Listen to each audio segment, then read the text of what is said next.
Functional modeling is at the heart of how InnoSlate derives new requirements and ensures logical accuracy. You're probably familiar with flowcharts that depict processes or task sequences. Functional modeling is a means to create these flowcharts so that rules of logic are enforceable and integrated performance information is derivable from these models. Let's start by creating your first functional diagram. First, let's click on the Diagrams button on the top navigation bar. This will take us to the Diagrams view. Then we'll click on New Diagram. Under LML Diagram, we'll choose Action Diagram. Then we'll give it a name, MetaFunction. Once we're finished, a start and end vertex is displayed. At the highest level MetaFunction, each asset will operate on its own separate lifeline. And in InnoSlate, this is expressed with the parallel construct. This allows each asset to operate independently, communicating via input and output constructs. Utilize these three primary assets, user, autonomous vehicle, and environment, to model the autonomous vehicle. Let's go ahead and create this. First, we're going to go ahead and drag over the parallel branch. Next, we'll go ahead and we'll add 3 branches. So we have 1 branch, 2 branch, and 3 branch. Next, we're going to go ahead and add assets to these branches. We do this by grabbing branch asset, dragging it over, dropping it when it turns green. We'll name this one user. Click out, and we'll do the same thing for the other branches. Drag over, wait till it turns green, drop it, and we'll name this one autonomous vehicle.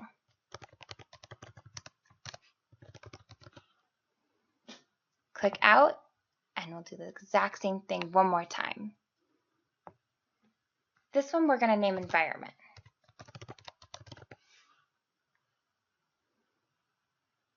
And now we have 3 parallel branches.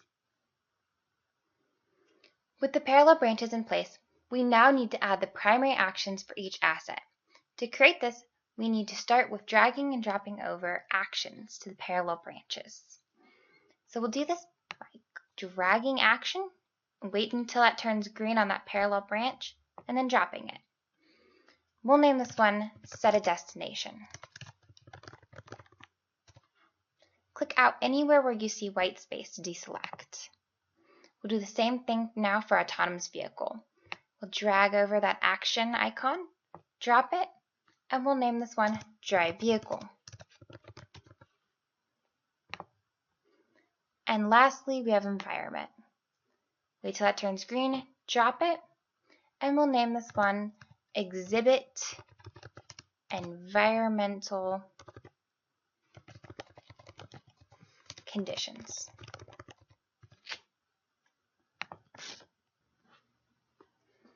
As described earlier, each parallel action must communicate through input-output constructs. 2 input-output destination location and environmental conditions which trigger drive vehicle will be created. A trigger will block execution of the action receiving the trigger until the action generating the trigger completes. Optional input-outputs will allow the receiving action to execute immediately with or without the input-output. To create this, let's follow these steps. First, click the generating action construct named Set a Destination. Click and drag one of the green circles over to the receiving action, Drive Vehicle, until you see the green light up box trigger. Once you see that, drop it over that, and then we'll go ahead and click on that IO construct, and we'll name it Destination Location. We'll do the same thing with the generating action construct, Exhibit Environmental Conditions. We'll drag one of these green circles over to the receiving action construct until we see that trigger. We'll drop it. Now let's click on that IO, and we'll name this one Environmental Conditions.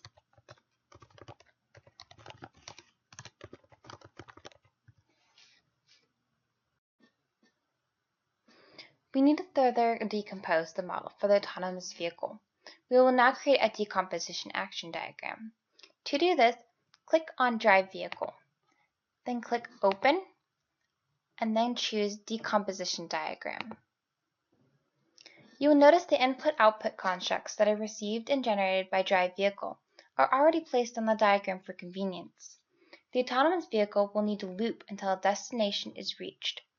During each iteration, the vehicle shall monitor the environment, calculate waypoints and obstacles, and navigate. Camera and LiDAR input-outputs will transfer from the sensors, which are assets, through the monitor the environment action to the control system asset. The control system will then calculate the waypoint and obstacles and transfer this data to the drive system. The drive system will then navigate the vehicle. We will construct this diagram by dragging and dropping from the left sidebar. The drive vehicle diagram includes a loop construct named reach destination, which will loop continuously until the final destination is reached. Remember, the destination location and environmental conditions input-outputs constructs are optional, as these inputs are only generated once by the parent diagram. In order for a simulation to execute an input-output completely, you must generate it from each iteration or mark it as optional. Let's build this next diagram together. First, we'll go ahead and we'll drag and drop over the loop reach destination.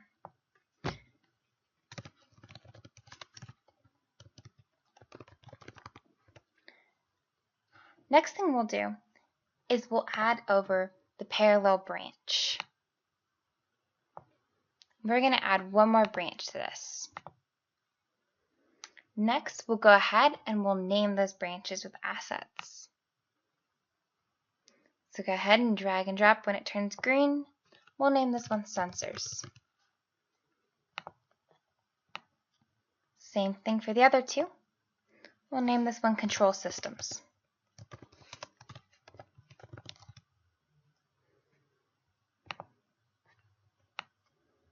And lastly, drive vehicle.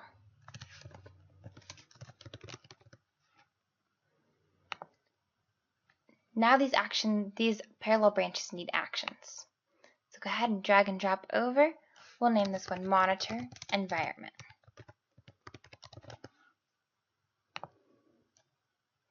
Next, we'll go ahead and add one to controlled systems, and we'll name it calculate waypoint and obstacles.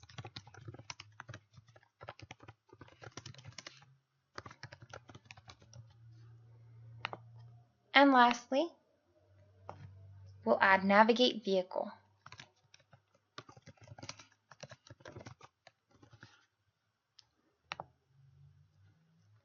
Let's go ahead and change these functions as well. Let's set the branch name to no. And instead of exit, we'll say yes.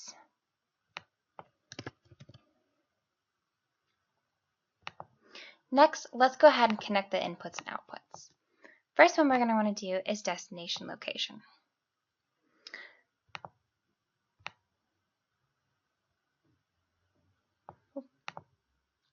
We'll go ahead and make this one optional.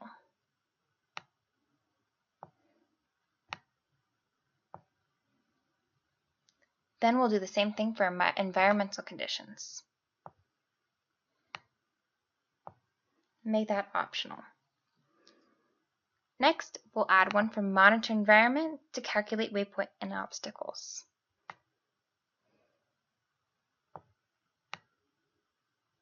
And we'll make that trigger. We'll name this one LiDAR data.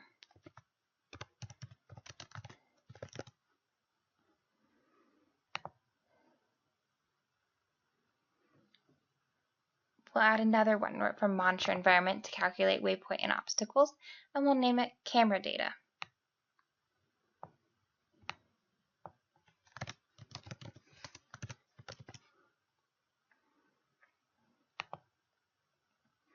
And then we'll do one from calculate waypoint to navigate vehicle.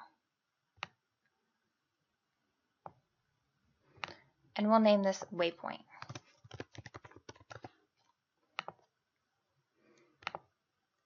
We'll do the same thing one more time. We'll name it obstacles.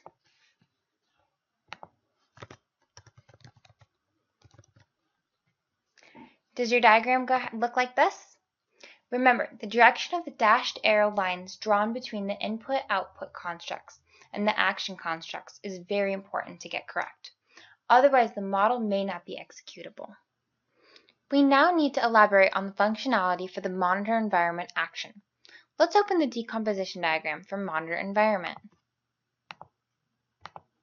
Now let's use the left sidebar to drag constructs to build the decomposition diagram for monitor environment.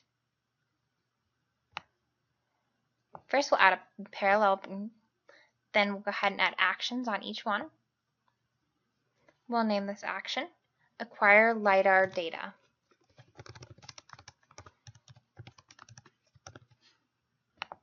The next action will be placed here, and we'll name that acquire camera data.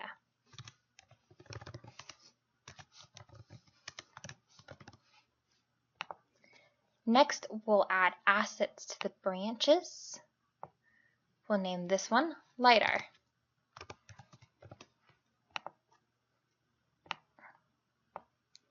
And we'll name this one camera. Next, we'll go ahead and we'll attach the inputs and outputs.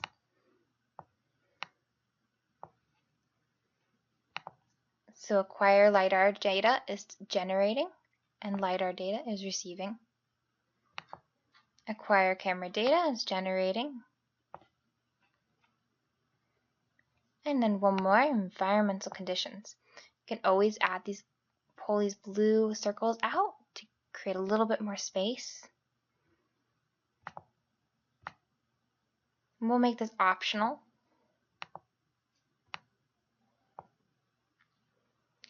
There you go. Go ahead and pause the video and make sure that your diagram looks the same as this one. Once you've completed the monitor environment diagram, we need to open the parent diagram named Drive Vehicle. To open the parent diagram, first we'll go over here and we'll click Open, and then we'll click Parent Diagram. From the Drive Vehicle diagram, we now need to open the Calculate Waypoint and Obstacles decomposition diagram to elaborate on its functionality. As before, we'll use the left sidebar to drag constructs to build the diagram. So first, we'll go ahead and we'll click on Calculate Waypoint and Obstacles. Then we'll click Open and then Decomposition Diagram. From here, we'll go ahead and we'll build our model. So first thing we're going to do is bring over that parallel branch. Move some things out of the way. Next, we'll go ahead and we'll add assets. So the first one we're going to do is going to be main computer. Click out, and then we'll see the screen again. Second one, drag and drop it, and we'll name this one FPGA.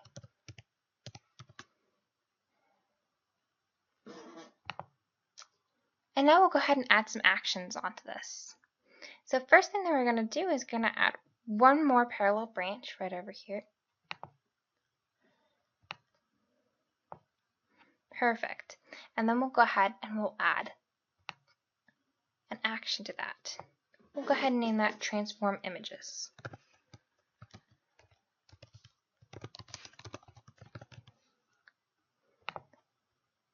And we'll go ahead and grab another one right afterwards, and we'll name that Parse for Obstacle Locations.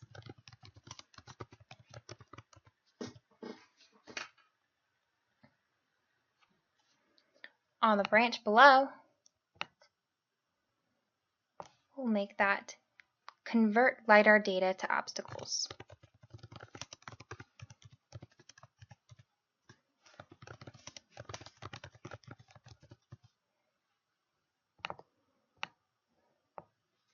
Next, we'll add some actions to the FPGA asset branch. And this one will be gather GPS data.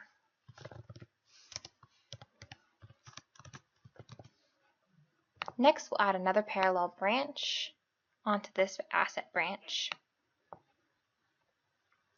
And we'll add actions to those. So on the first one, we'll name this one Accelerate / Decelerate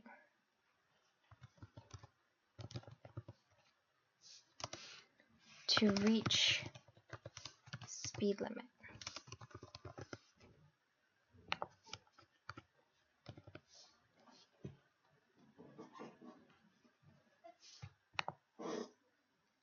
Next, we'll add one to the bottom. Update waypoint.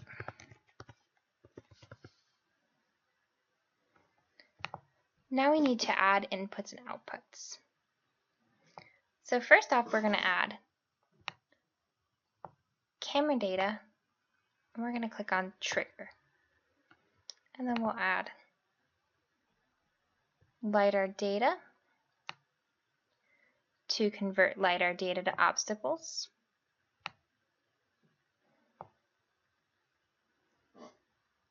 We'll move obstacles right over here. Parse for obstacle location. It's going to go to obstacles. Convert LiDAR data to obstacles. Go to obstacles. And obstacles is going to come down to accelerate, decelerate. Next, we'll go ahead and we'll put the waypoint one together.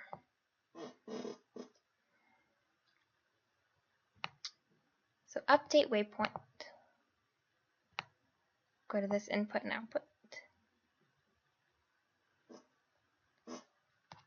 Destination location will continue to be an optional input output. And now we'll add a couple more. We'll add one more input output. We'll call that parsed images.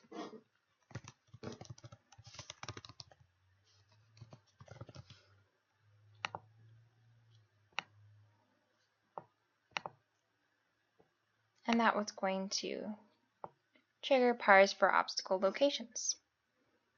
We'll add one more, GPS data.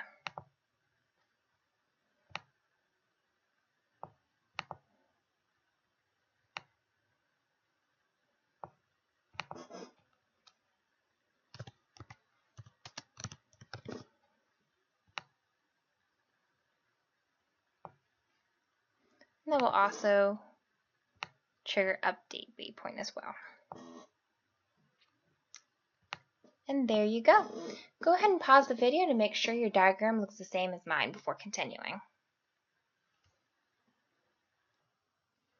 Okay, now let's auto-number the entire hierarchy. To auto-number, first let's click on the Diagrams button on the top navigation bar to navigate to Diagrams view.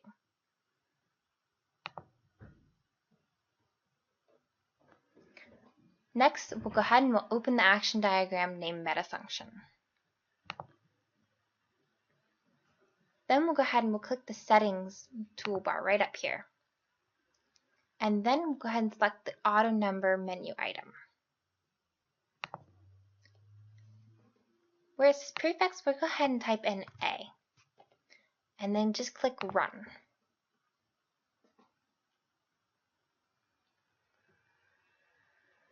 And that's all you have to do. Let's review the entire functional model using the hierarchy chart. To open the hierarchy chart for the MetaFunction diagram, click the Open drop-down. Then choose General Diagrams, then click Hierarchy Chart. The hierarchy chart was automatically generated from the action diagram model we created. This chart displays the entire functional decomposition of action entities that we created earlier. Watch the next video to create physical models and to continue learning about the lesson autonomous vehicle.